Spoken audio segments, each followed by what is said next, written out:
Bisnis owner saya bernama Pak Edi. Pada tahun 1999, Pak Edi mencoba cari usaha baru.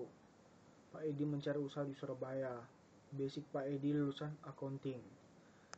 Pengalaman bisnis Pak Edi ini ada di kota asalnya.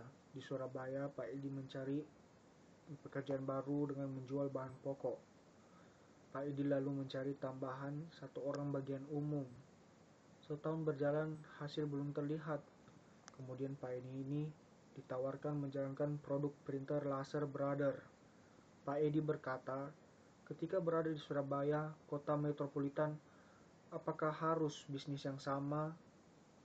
Persaingan banyak, modal harus besar, tidak mungkin. Lalu Pak Edi coba jalan-jalan ke pusat komputer yang waktu itu namanya THR Mall.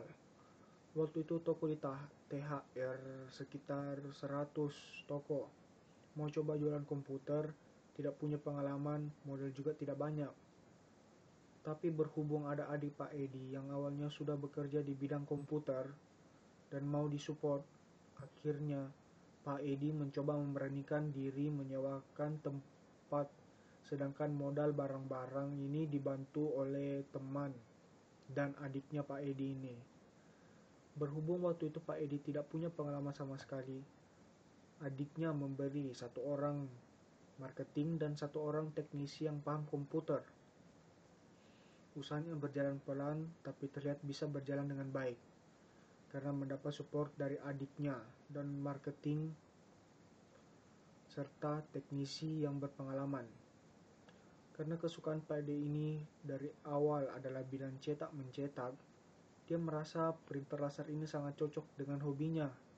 Dan dia berusaha sampai akhirnya tahun 2005 ada satu produk Brother yang cukup bagus yang bisa meningkatkan omset penjualan. Dan dia mulai memperoleh hasil yang cukup bagus. Tapi dengan meningkatnya penjualan, Brother juga mengharapkan omset meningkat.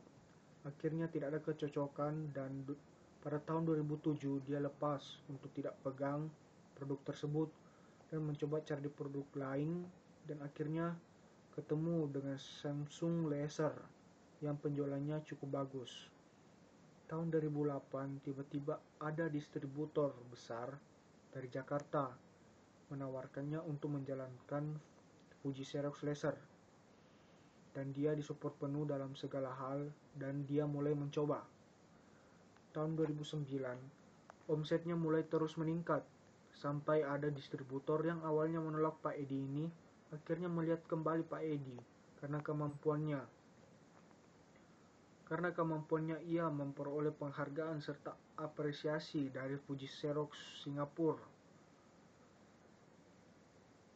Kata Pak Edi, persaingan selalu ada, tapi itulah tantangan.